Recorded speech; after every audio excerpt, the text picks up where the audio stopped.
Sinibak sa pwesto ang dalawang tauhan ng Bureau of Fire Protection na tumanggap umano ng kickback mula sa mga overpriced fire extinguisher.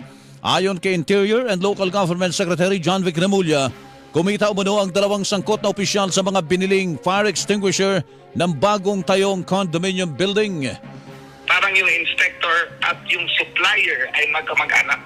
Tapos pinilit nila yung building na doon lang kukuha. Overpriced siya by 100%. At ayun ang pinaghahati-hatian nila dyan sa taas. Bago pa man nangyari ay natigil na natin. Pero yung attempt ay ando doon na. Agad pinatawan ng administrative relief ang dalawang opisyal para hindi makaapekto sa ginagawang investigasyon. Ayon kay Remulla, tinatakot umano ang mga may-ari ng gusaling nag-a-apply ng permit sa BFP para makakabenta ang mga opisyal ng mga fire extinguisher na doble o triple ang presyo.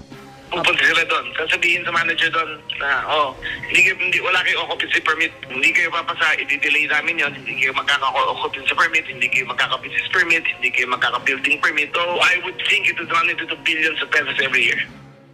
Umaabot din naman noon ng 30 milyong piso ang kickback sa isang gusali pa lang.